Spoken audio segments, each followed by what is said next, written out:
Organika tim 2216. Saya Ardian dari NIM 2216. Saya Islan Kemanto NIM 2222. Saya Ahmad Ali Bayakin dengan NIM 2215.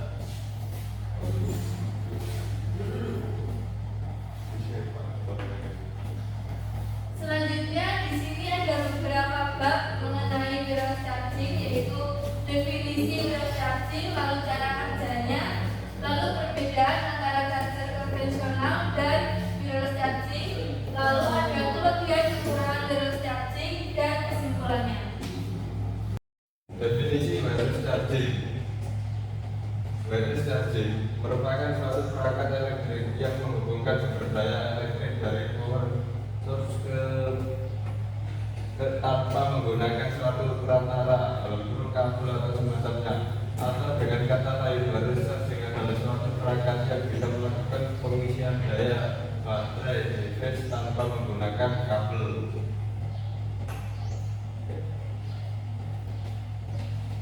Lalu yang kedua ada cara kerja dari wireless charging.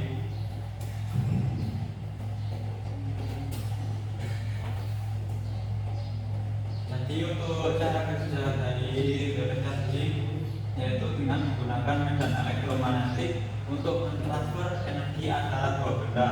Hal ini biasanya dilakukan dengan sebuah alat bantu yang disebut sebagai charging station. Energi dikirim melalui kopling induktif ke perangkat listrik yang kemudian dapat menggunakan energi itu untuk mengisi baterai atau menjalankan perangkat tertentu. Nah, di sini ada gambar proses charging di mana melibatkan sebuah kumparan transistor dan kumparan rectifier. Kemudian di sini ada diagram blok untuk alurnya, yaitu di mana dari sumber tekanan AC kemudian ke transmitter atau pemancar, ada filter circuit, kemudian ada switching circuit, kemudian ada transmitter coil, kemudian ke receiver atau penerima. Untuk bagian penerima ada receiver coil, ada receiver circuit, sama baterai. Dan untuk komponen utama, yaitu pertama ada pemancar atau transmitter, di mana di sini ada koil pemancar, yaitu kumparan kawat yang menghasilkan medan elektromagnetik saat arus listrik mengalir melaluinya. Kemudian ada sirkuit penggerak, reverse circuit, sirkuit elektronik yang mengubah daya dari sumber listrik menjadi arus AC yang dibutuhkan oleh koil pemancar. Kemudian ada kondisi daya atau power management, yaitu berfungsi untuk mengatur dan mengontrol daya yang masuk ke sistem pengisian. Kemudian ada komponen penerima receiver, di mana di dalamnya ada koil penerima, yaitu kumparan kawat yang menerima medan elektromagnetik dan menginduksikan arus listrik di dalamnya. Kemudian ada sirkuit penyiaran, di mana fungsinya yaitu mengubah arus AC yang diinduksikan di koil penerima menjadi arus DC yang dapat digunakan oleh perangkat. Kemudian ada kondisi daya atau power management yang mengatur daya yang diterima sebelum disalurkan ke baterai perangkat.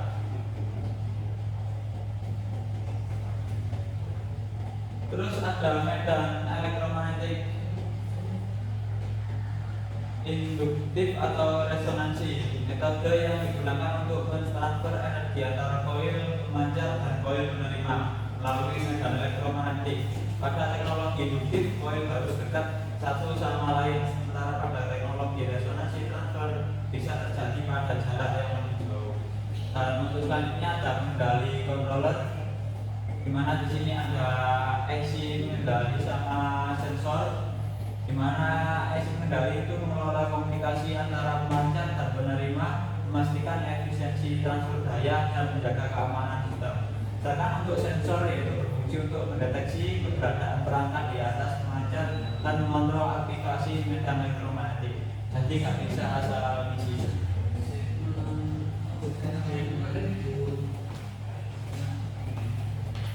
Selanjutnya ada perbedaan antara charger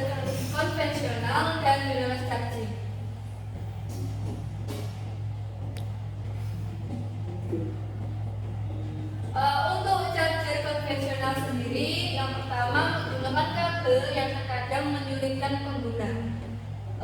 Selanjutnya, menggunakan kabel dalam perpindahan arus listrik sehingga resiko terkena sengatan arus listrik yang lebih besar.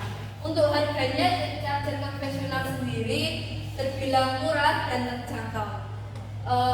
Harus mencolokkan kepala charger ke power source terlebih dahulu untuk bisa digunakan. Selanjutnya, untuk wireless charging sendiri tidak menggunakan kabel dan menggunakan sistem wireless dalam penggunaannya, mengurangi resiko terkena sengatan listrik karena menggunakan induksi magnet dalam proses perpindahan arus listrik. Wireless charging sendiri terbilang lebih mahal daripada charger konvensional. Cukup mendekatkan device ke perangkat wireless charging untuk melakukan pengisian. Selanjutnya di sini yaitu kelebihan dan kekurangan dari wireless charging.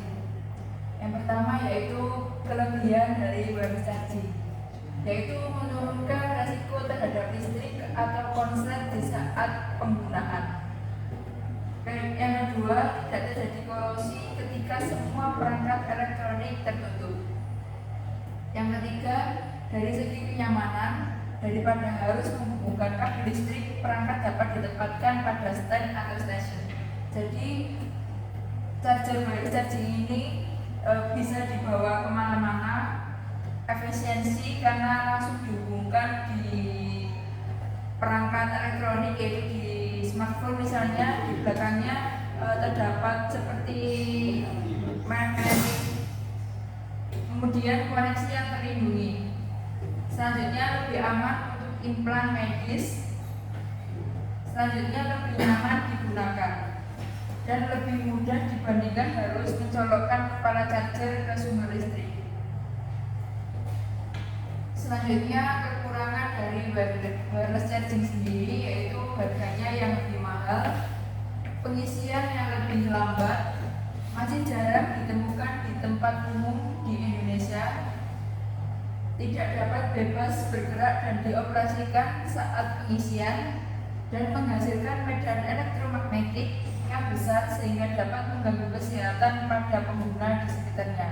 Karena terjadi frekuensi yang dari wireless charging sendiri menyebabkan beberapa gangguan kesehatan di manusia.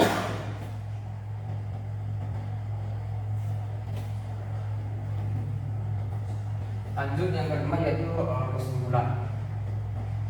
Kesimpulannya itu wireless charging adalah teknologi yang memberikan desain daya perangkat tanpa kabel menggunakan medan elektromagnetik. Meskipun memiliki keuntungan seperti kemudahan dan keamanan, teknologi ini juga menghadapi tantangan dalam efisiensi dan biaya. Telah diterapkan dalam berbagai bidang seperti smartphone, kendaraan listrik, dan perangkat medis. Wireless charging terus berkembang dengan inovasi dan tren masa depan yang menjanjikan. Secara keseluruhan, teknologi ini menawarkan solusi praktis dan efisien untuk pengisian daya di masa depan. Di makalah ini juga ada beberapa saran, yaitu menggunakan wireless charging, pastikan perangkat ditempatkan dengan benar di atas charging atas agar pengisian berjalan optimal. Gunakan pada tempat yang memiliki sirkulasi udara yang baik untuk mencegah overheat. Hindari area yang panas. Bersihkan juga permukaan charger secara berkala untuk memastikan tidak ada debu ataupun kotoran yang mengganggu proses pengisian. Pastikan menggunakan adapter daya yang direkomendasikan oleh produsen charger nirkabel. Hindari juga menggunakan perangkat secara intensif selama pengisian untuk memastikan proses pengisian berjalan efisien. Dan perangkat tidak terlalu panas dengan memperhatikan saran ini. Dapat memilih dan menggunakan wireless charger dengan lebih efektif dan dapat menjaga tetap aman dan berjalan.